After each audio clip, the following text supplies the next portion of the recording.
जो शुरू हो रही है उसमें आज का सबसे इम्पोर्टेंट जो टॉपिक है वह है गुलाम वंश।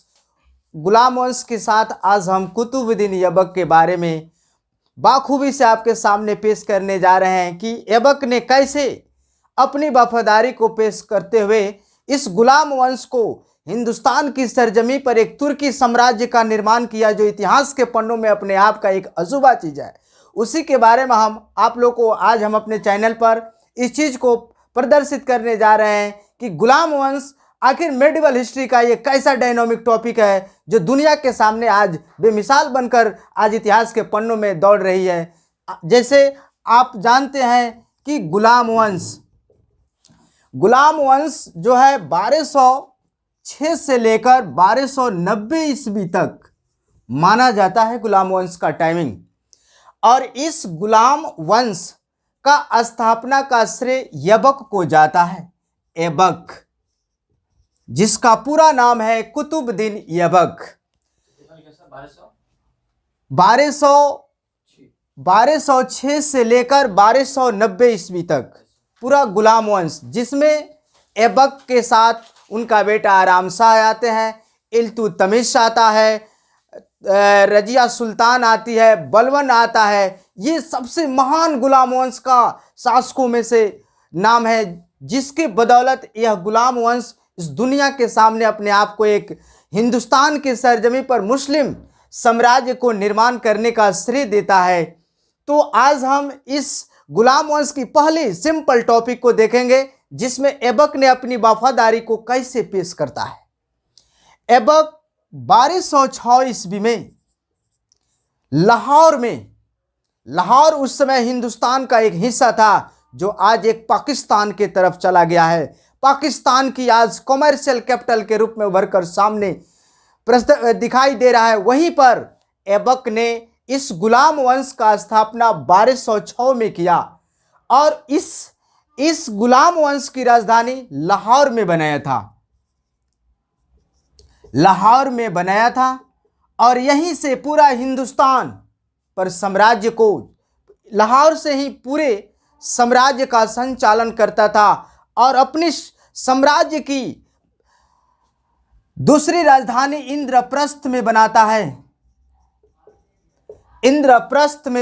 है, जो कि भारत की पूरी साम्राज्य यहाँ से संचालित करता था और संचालन करके पूरे गुलाम साम्राज्य को हिंदुस्तान की सरजमी पर चारों तरफ फैला चुका था। दोस्तों, तो इस गुलाम वंश का संस्थापक जो ऐबक था, ऐबक को लाख बख्श, सबसे पहला चीज लाख बख्श, पीला बख्श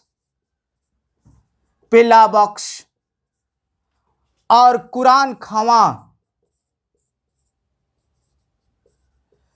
कुरान खवा के नाम से जाना जाता है। पहला क्या है गाइस? लाख बख्श, दूसरा है पीला बख्श, तीसरा है कुरान खवा। लाख बख्श ऐबक का नाम इसलिए पड़ा क्योंकि ऐबक ने लाखों में दौलत को लुटाता था, गरीबों में, अनाथों में और वहां के आवामों में गुजारता था, इसलिए उसका नाम लाख बख्श कहा जाता है, जो लाखों में दान देता था। कैसा देता है? लाखों में दान देता था। दूसरी है पीला बख्श, जो कि हाथियों को लाखों में दान देता था, हाथी को लोगों में लाख मात्रा में दान देता था, इसीलिए उसका नाम पड़ गया पीला बख्श। और तीसरा वो नाम पड़ता है कुरान खवा। वो कुरान खवा नाम इसलिए पड़ा क्योंकि वो कुरान का लाइन बाय लाइन याद कर चुका था, पढ़ चुका था, उसके दिमागों में बैठ चुकी थी, इसी के बदौलत उसे कुरान खवा के नाम से जाना जाता है। ऐबक के साथ एक और भी विशाल कायम होती है दोस्तों कि ऐबक जो था अपनी वफादारी, जिस प्रकार से रामायण काल में आप लोगों ने नाम सुना होगा राजा भरत का। राजा भरत ने अपने भाई राम की सिंहासन पर कदापि नहीं बैठा था, उसी प्रकार ऐबक ने अपना वफादार गुलाम गोरी के दिया हुआ वचन और दिया हुआ विरासत को, उस गुलामी की पैगाम को पेश किया था और उस सिंहासन पर वह कदापि नहीं बैठा था, उस पर सिर्फ अपनी वफादारी को रखा था कि वह कहलाए इतिहास के पन्नों में कि वो गोरी का क्या था, गुलाम था, वफादार गुलाम। हालांकि बहुत सारा गुलाम हुए थे, कुबचा हुआ था, इल्दिज हुआ था, बलवन हुआ था, इल्तुतमिश हुआ था, लेकिन गोरी का अगर सबसे ज्यादा फेथ था तो वह था अपना वफादार गुलाम के रूप में ऐबक का था, जिन्होंने भारत की उत्तरदायी उसे सौंप कर चला गया।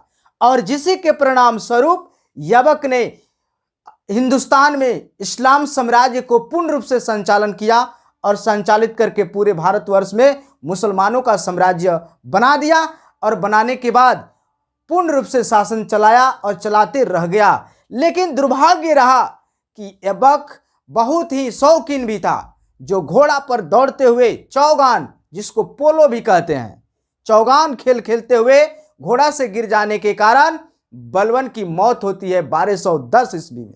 बलवन की मौत कब होती है दोस्तों? 1210 ईस्वी में। सॉरी, ऐबक की मृत्यु कब होती है? 1210 ईस्वी में होती है। और वहां उसके मरने के बाद उसको लाहौर में ही दफनाया गया है। आज उसका कब्र लाहौर में ही है। कहाँ है? लाहौर में भी है। उसके बाद उसका बेटा आराम शाह शासक बना, जो कि वह इतना योग्य और काबिल नहीं था। आराम शाह बनता है। ऐबक के बाद शासक कौन बनता है? आराम शाह। आराम शाह बनता है। लेकिन आराम शाह एक अयासी और विलासी शासक था, जो कि शासन को चलाने में उसे कोई दिलचस्प नहीं थी। वह एक अपनी विलासिता की लाइफ में पूर्ण रूप से लीन होता था, जिसका फायदा उठाकर इल्तुतमिश ने साम्राज्य को अपने हाथों में लेता है। और वही इल्तुतमिश को दिल्ली सल्तनत का वास्तविक संस्थापक माना जाता है, क्योंकि ऐबक का बनाया हुआ राजधानी लाहौर को वो सीधे ट्रांसफर करता है। कहाँ? दिल्ली में। कहाँ ट्रांसफर करता है? दिल्ली में ट्रांसफर करता है। और उसी समय तुर्कों का साम्राज्य दिल्ली सल्तनत कहलाता है और दिल्ली सल्तनत का वास्तविक संस्थापक इल्तुतमिश को माना जाता है। इल्तुतमिश हिंदुस्तान का वह ऐसा शासक था जो परमानेंट सेना को स्थापित किया थी दिल्ली की धरती पर और पूर्ण रूप से शासन चलाया था इल्तुतमिश ने। इल्तुतमिश ने भारत में सबसे पहले इक्ता प्रथा को चलाया था दोस्तों। इक्ता प्रथा, इसका शाब्दिक अर्थ होता है भूखंड का छोटा टुकड़ा, यानी छोटे छोटे टुकड़े में भूमि को बांटकर उस पर चलाता था शासन को, ताकि शासन को चलाने में उसे कोई परेशानी ना हो सके। इल्तुतमिश इस गुलाम वंश की राजधानी दिल्ली बनाता है दोस्तों, याद रख लेना, क्योंकि पहला राजधानी कहां बना? लाहौर बना। उसके बाद राजधानी कहां बना? दिल्ली में बना। और वही दिल्ली की धरती है जहां पर पैसा छापने के लिए इल्तुतमिश ने टकसाल का स्थापना किया था दोस्तों। टकसाल का स्थापना किया था। टकसाल समझते हो? यानी पैसा छापने का मशीन। उसमें पैसा को छापता था, उस पैसा पर अपना नाम और साम्राज्य का नाम, और उस सिक्का को जो चलाता था उस शुद्ध अरबी बोला जाता था। क्या बोला जाता है? शुद्ध अरबी का सिक्का हिंदुस्तान में अगर कोई चलाया है, शुद्ध अरबी का सिक्का जो चलाया है वह इल्तुतमिश ने चलाया है। कौन चलाया है? इल्तुतमिश ने चलाया है दोस्तों। तो कहने का मतलब यह है कि आने वाली वीडियो में हम इल्तुतमिश, रजिया सुल्तान और गयासुद्दीन बलवन के बारे में बताएंगे, ताकि आप लोग पहले इस चीज को समझिए, जानिए, सब्सक्राइब कीजिए। मेरे चैनल को जितना मोट कीजिएगा उतना अच्छा आपको वीडियो प्रोवाइड मैं करता रहूंगा। जय हिंद, जय भारत।